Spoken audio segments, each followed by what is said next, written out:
All right. As far as the injuries go, McKinnon won't practice today. Everybody else will go. Nick Bolton will get some work today, and we'll just bring him along slowly, see how he does. Look for the challenge of playing the Packers, good football team, for a football game. The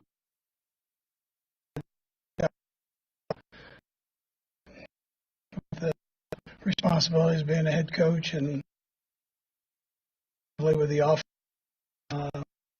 Their defense coordinator does a great job there, scheme-wise, and the personnel they have is very good. And then Adam, works with the offense. Likewise, he's the offensive coordinator. Works with Matt, and they've put together, obviously, over the years, a good offense. They brought their quarterback along, done a real nice job with that, and he's playing at a high level. So, along with the receivers and the rest of the bunch, obviously, the offensive line. Defensively, that it starts with that defensive front that they have there. They've got four stars that can come in there and play, and then their linebackers they're getting healthy there, so they're playing well too. And then secondary wise, they're getting healthy there too, and so I'm sure the experience that the young guys had will benefit them down the road, but also give them quality depth there. So, and then special teams is also doing well. So with that, time's yours. Andy, what do you remember about Mike Holmgren calling you to go to Green Bay? At that time, I think you knew the call was coming eventually, but. I remember you and me, Vahe, had no gray hair, man. Yeah, so, this is corny, but he said, I'm gonna promise you I'm gonna hire you someday. And so he did. He was good on his promise. Yeah. And at that point, I mean, your whole career had been collegiate. Mm-hmm. Yeah. What sort of thought did it really require to say, yeah, I'll do this? Well, it was a good opportunity. I mean, I worked for Mike Holmgren for the 7 years, and I had a hard time believing anybody did it better, and I still feel that way. So he was a great head football coach, great offensive mind. So I was very fortunate to get into that situation.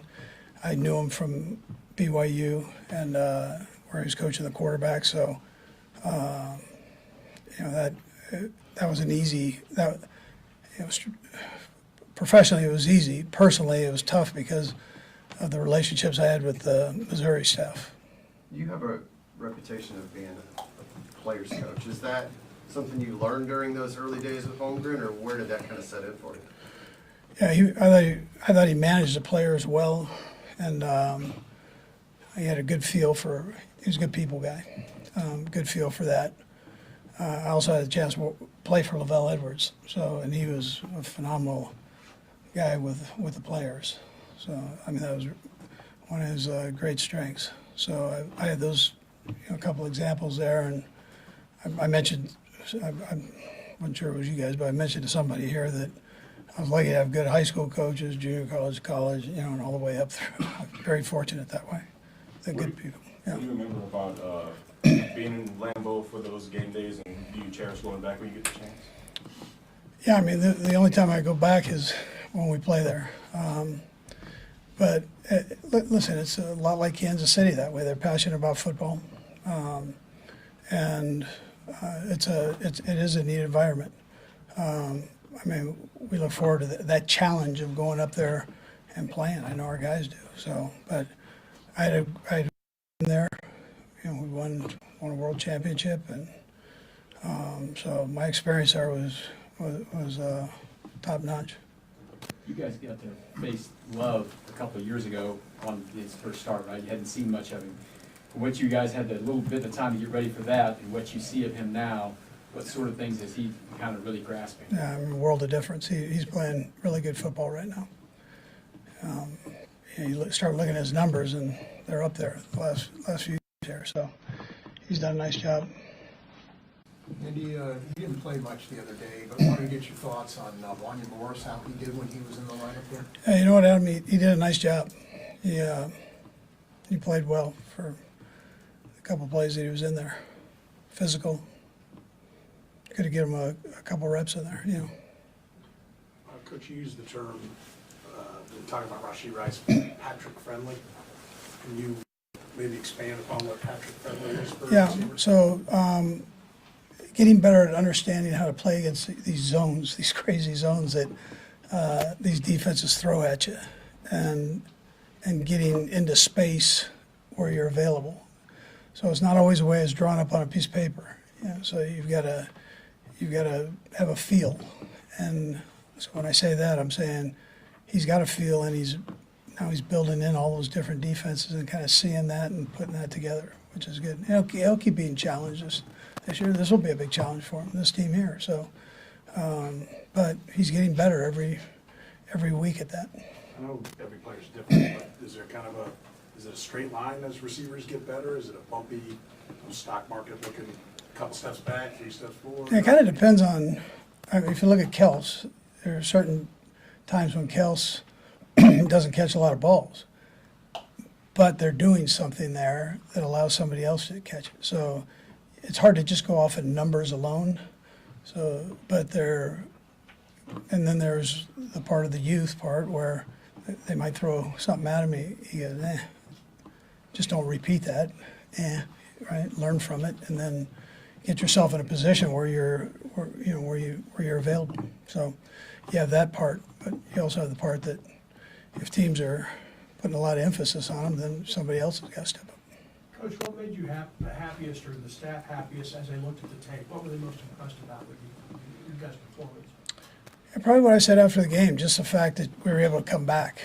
We were down by 14, and the guys, they didn't flinch. They actually picked it up, and coaches likewise. And that's a tough thing to do in this league, especially after the week before that, and Thanksgiving, all those things. It can be used as excuses, but they didn't do that. They picked everything up and said, we got to play better.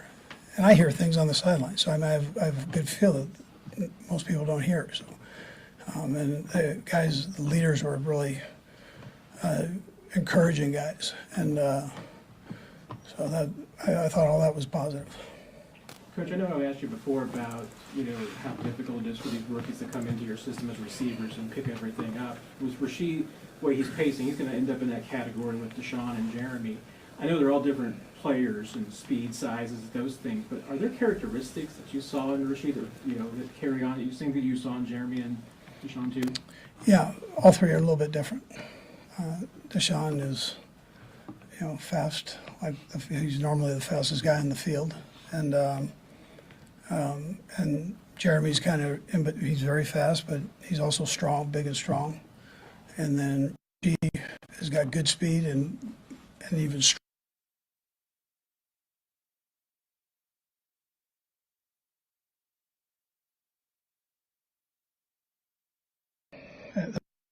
They that are common. Coach, so much is made about your opening script. When you have the 2 drives that go 3 and out, and I think it was 4 plays a second, how does that maybe alter your game plan at that point? Do you stick with it, or do you kind of... That wasn't a very good opening script right there. Yeah, they did a good job on us with that. And, you can move things around. What they were showing us was kind of similar to what would work on the script. We just had to kind of go back and retool a couple things there. We'll go right across the room, Todd, Blair, Bahades, or... Andy, I wanted to, on the touchdown Justin scored right before halftime, what was the route he was supposed to run there? I mean, it looked like he came off on the stack and kind of went... He got inside. drilled. Yeah, he got drilled. Yeah. So knocked down and then bounced up. He was supposed to continue going, but he got knocked down, jumped up, and there was a hole there. Pat was moving, and he just stayed there, and was able to catch it. But that was a heck of a hit. Not a lot of guys bounce up from that the way he bounced up. That was something. So he was supposed to keep going to the Yeah, back of the just, end zone? yeah, Okay. yeah, right in the back. And I guess this falls under the category, you can only control what you can control, but you're in a stretch of games where your opponent has more rest advantage than you do. 6 straight games, I think of that. How big an advantage is rest? Yeah, I mean, Dr. T harps on the guys about sleep patterns and all this stuff. I mean, we just talked about it yesterday. He presented to the guys yesterday about sleep patterns, and so he's always keeping that information available for the guys so in case those kind of things happen. And when you've been a good football team, you're going to have those kind of schedules. You're just going to. It's like this game here is a Thursday night game. You're going to have, a Sunday night game. So all of a sudden, by the time you get back, that week is a little bit shorter than what possibly would have been. So, but starts in training camp, preparing yourself, make sure you take care of your body, make sure you get your sleep, all those things. And then it should work out okay for you. Bye. Andy, I don't think you ever met Hank Stram, but I wonder what you think about his legacy and whether that was even part of what made this job appealing to you with the history of the Chiefs. Yeah, I was a big Hank Stram fan because of Mike Garrett. Mike Garrett guy grew up in that same area I grew up in, followed him his career at SC, and then when he came to the Chiefs, I became a Chiefs fan.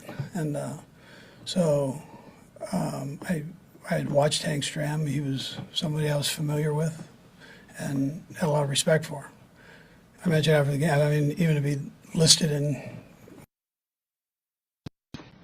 it's crazy. But then when I was in Missouri, I would come up here and visit with Howard Mudd, and who was the line coach here at the time, so familiar with the organization, and it's always been a class organization. So that, I guess, all of that together. I'm not giving you a clean-cut answer here, but Yeah, but all that, and I assume you thought of Hank as an innovator too. I mean, yeah, great personality, and he obviously had worked close with Lynn Dawson, and and they were good. Last one, sir. Coach, I know you try to fix everything, right? You try to get better everywhere, but on the defense, and it's somewhat picking nits here because your defense has been so good, but the run defense is the part statistically that lags back. But is that not the concern that maybe it would have been? I know the league's kind of, you're going to throw it, right? The whole league kind of imitates doing that now. They're going to throw it. Is that by design almost to focus to take the pass away first, and if we get up a few on the ground, we'll live with it? Spags, they spent a lot of time with that. Joe Collins, Spags, all the coaches, Brendan, to make sure that that it's sound. So we're doing better than we had there. So we made some improvement, and but you better be able to handle the pass in this league too. And our guys are doing great at that. Like, I guess, is it a conscious, like, it's okay if we, No, because you're striving to do better, right? You're striving to do better. So when I stand up and I go, hey, we can get better in a lot of spots. Well, we can get better there. So don't just rest on that. Keep pushing yourself. I mean, one of the tricks of being an NFL player is we're going to exploit what you're great at, and then we're going to help teach you the things you're not quite great at to get better. So now you have a complete game. So that's, in general, what you're asking the question on. I mean, we're working on that to get better at that. All right, thank you. Thanks, Andy.